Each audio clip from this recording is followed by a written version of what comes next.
All right, so we are going to move on to questions from that were submitted by Redditors. So our very first question comes from the R Alien subreddit from user DearVirus7159. Question for Dr. Hal. Are you a firsthand witness to UAP or NHI, and have you or are you willing to testify to Congress on the matter? Well, I'm not a first-hand witness to UAP and NHI in terms of having directly interacted or gotten contact with craft or non-human intelligences. On the other hand, as I said earlier, due to my interaction with other people that I simply have no way of discounting, I certainly think that there's a good, that there's a very strong chance that this is real in the way that people imagine and talk about. Excellent. Well, I know that's music to many ears. Our next question comes from the Alien subreddit from user ianvoyager. The question is, we have current widespread ability to record electromagnetic spectrum and sense gravity distortions.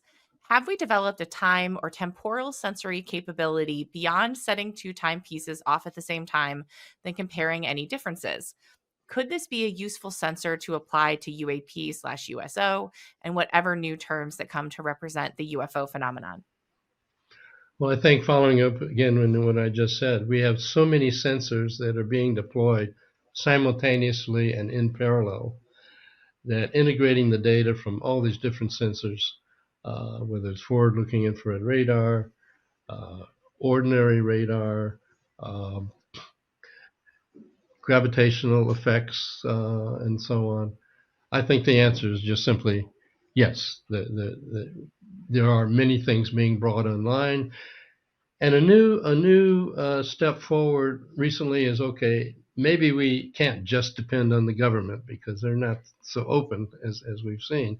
So you have private organizations like Harvard University and its Enigma program and so on, where people setting up their own instrumentations to pick up radar, to pick up acoustics, to pick up infrared, and so on. And so I think this movement out of dependence on government for daddy to come tell us what's happening into the private sector where people are motivated enough now. And because of the reduction in stigma, um, the fact that people with wealth will come forward to support these kinds of programs, that's a whole new era we're advancing into. That's really exciting. And, speaking of the stigma, I think that just wanted to say, how important it is doing things like, UFOs investigating the unknown, putting that kind of media out there because it helps with eliminating that stigma and really does make a difference, it sounds like, Yeah, in terms of indeed. moving this forward. Yeah. And I think we have time for one more question with Jim. So this one comes from the Alien subreddit from user MantisAwakening. Given the physiological effects often reported by experiencers, such as electromagnetic anomalies and changes in brain activity, what experimental protocols could most effectively isolate external influences from psychosomatic responses in controlled settings? Well, again, it goes back to the whole thing. You can't just take like a narrative because a good data point in this for a scientist is composed of more than just one single reading. You have to have multiple readings from multiple instruments. So if you have a reading from a person, in other words, their narrative, what's going on, you also have to make sure that you're monitoring their physiology, you're monitoring the heart rate, or you're monitoring something about that, or you're reading something in the environment. So you have to make sure that you're getting information from multiple devices that are connected in simultaneously and within the same time frame. Otherwise, the data doesn't. It's all anecdotal at that point. So, and we have millions and millions and millions of anecdotal uh, data points out there that really don't give us any statistics. It's just neat stuff. It's when you start marrying all the other stuff, the actual scientific readings into it, is that's when you actually can use it in a scientific model. We'll move to our next question from our aliens. This is from Vecnu. Sorry if I'm mispronouncing that. 2477. Considering you have worked with CIA and aeronautics corporations before, doesn't your recent material analysis conflict with this relationship with government agencies?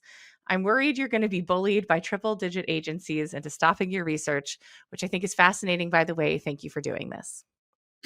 I haven't been bullied. Apart from that one phone call I got that said, stop talking about conversations that went on in a place that you're not supposed to know about. Luckily, they didn't ask me who I got that information from. And I forgot, so don't bother coming asking me. It's no. In fact, one of the whole reasons why I've been pushing this atomic imaging is because once I finish making this device, I hope that it will cause people to come to bring things to me. And to the extent that it doesn't break national security laws, I want to publish on it. And when I say bring things to me, I mean exotic materials. I happen to have something that I think is exotic. But I also told the students who are working on it, this belongs to you. You will publish this. I put it in writing. We will publish this, and it will not be taken away. So, because that I think is the only way that we move forward. This whole keep it all quiet and keep it for yourself so you can there's nothing wrong with making money on it. File patents, do whatever you can, but get whatever level of information out. Proving beyond a shadow of a doubt that a material was made in no way that humans can accomplish would be as close to the smoking gun as would be an alien walking out at the Oscars and giving the nomination speech or acceptance speech. Here is another question from the alien subreddit from Piratiku5. Never know. In your sittings with Stewart Alexander, have you discussed with the spirit team the phenomenon or NHI? If so, what information was given to you by the team? And maybe you might want to explain a little bit of that just for people who aren't maybe as familiar with that part of your work. Yeah, Stewart Alexander is a physical medium in the UK who I have studied and worked with for probably about 7 years now. I studied his work. A physical mediumship is a type of mediumship in which he goes into a trance state and physical phenomena occur in the room that everybody can witness and participate in. That's it in a nutshell. I could talk about it for half an hour, but obviously I'm not going to do that. I did write about him in Surviving Death, and he also wrote a chapter in that book. So I'm very interested in his mediumship because these miraculous things take place over and over again, and multiple people can witness it. So the question so there are voices that come through Stewart when he's in a trance state, which means he's not even present. And they allegedly are deceased people who are speaking through him. And these are what we mean by the spirit team, which you just mentioned. It's a number of them who have been working with him for years and years, and they have very distinctive personalities and voices. And by the way, all his archives, Stewart Alexander's archives, are at the Archives of the Impossible at Rice University. Even though he's still working, he donated everything, and you can go and listen to audio tapes of these meetings, these seances. So the question about NHI, I have asked, and they really don't know anything. That's the bottom line. It's not like they're running around with gray aliens or anything like that, and wherever they're coming from or wherever they are. But one interesting event did happen. I'll just tell this little story, which was really interesting to me because it was at a time when I was wondering a lot about the connection among all these different components of the paranormal and with the UAP. And there was one meeting we had, one session, and what happens is I join these weekly sittings with Stewart and the circle he works with through the computer. So I attend every week, but I'm obviously not in the room because it's in the UK, but I can hear everything and I can dialogue and participate in anything that's going on in the room. So in one of those sessions, one of the circle members, as soon as it was over, we were still sitting in the room, suddenly asked me, like, how's your UFO work going? And this was a person I've known for years, and she has never asked me about UFOs, never been interested in it. she just suddenly started asking me all about my UFO work. So I answered a few questions of hers, and I thought it was kind of strange, but fine. I'm glad she's interested, you know. And then this other strange thing that happened is she normally, after every sitting that happens every week, when it's over and everybody leaves, she goes back in the room, the meditation room, and does her own meditation. And it's like something she does every single week. And for some reason, this particular time, after asking me about UFOs, she felt compelled to go outside. She didn't really know why. She also felt compelled to take her phone. She walked outside, and there were 2 UFOs hovering above the house, or I guess it was right across the street, above the house across the street, just in plain sight for her. And she took a picture of them because she happened to have her phone with her. She texted me and sent me the photo, and then looked back up and they were gone. But I have those photos, and unfortunately we weren't able to show them today, but I'll find a way to show them to people who are interested. But it was kind of interesting to me because that was sort of a connection between you. It was sort of like a message. There's a connection here between UAP and this otherworldly meditation that we're doing with this medium. And that somehow there was a way of, I mean, I know it sounds far out, I'm putting myself out on a limb here, but it's hard not to interpret that as that somehow she was being directed in some way to plug into that by being curious about UFOs, by going outside with her phone, which she never does and didn't really know why she was doing it. She kept thinking, oh, I just want to get some air. So anyway, I just wanted to share that story because that's the closest connection that I've ever had to the mediumship of Stewart actually having anything to do with NHI. I think this will probably be our final question of the night. It might be a little tough to put you in the hot seat just a little bit.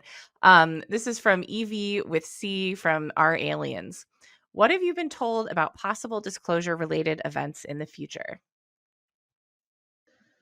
I probably haven't been told more than anyone else. And, I don't like to try and predict things. Of course, we all know, like tonight, we're having a new whistleblower who's going to come forward. We were talking about that earlier. That's a big step. I think there will be other whistleblowers that hopefully will come forward. The more you have, the more you get. So I think that's a really important component of the whole disclosure process is more and more people being able to come forward and feel safe doing that. I also think more congressional hearings will probably happen. And the other big, wild card in all of this is what the new president's relationship will be to this. Tim Burchett, the Tennessee congressman who was one of the key people in creating setting up the last hearing, told me personally that he has spoken to President Trump about this issue, that Trump really does care about it, and that Trump will do something. We don't know to what extent, but Tim said, there is no way I'm going to let him off the hook on this. I'm going to keep after him. And I promise you that he's going to do something. So, and I think other people are sort of expecting that possibly he will, and maybe he won't be as kind of intimidated and, manipulatable as other people have been in the government. So, and he's the kind of person that just doesn't care. He'll just say whatever he wants. I don't know. I'm not commenting on him politically, but I think it's sort of interesting to me to see if it will really be different under him. I also thought it was interesting that Ross Coulthart, I don't know if anybody saw this, but he had an interview with Don Jr. recently about the thing with Barbara that's going to be happening tonight. And it was like Don Jr. was incredibly supportive of Ross and everything he's doing and of disclosure and transparency. And here is Ross with a direct link to President Trump through his son, who seems really into it. So that's something I don't think we've ever seen before. So who knows where that's going to go? I just think it's going to be a really exciting year. I also think people should set their expectations about even tonight or the upcoming months. Part of my talk at Soul was about standards of evidence. My standard of evidence is different than, say, an experiencer. I mean, once you've experienced something, you don't need anybody to tell you what you heard or saw was real. But if you want to convince another scientist, well, then there's a different standard that's required. There's people who say, I'm not going to be happy until an alien walks out on stage. Well, fine, then go away, and stop being such a downer. It's the rest of us are working at it. So that's the way I look at it. It's if you need somebody else to give you permission to believe something, then you haven't grown up enough yet.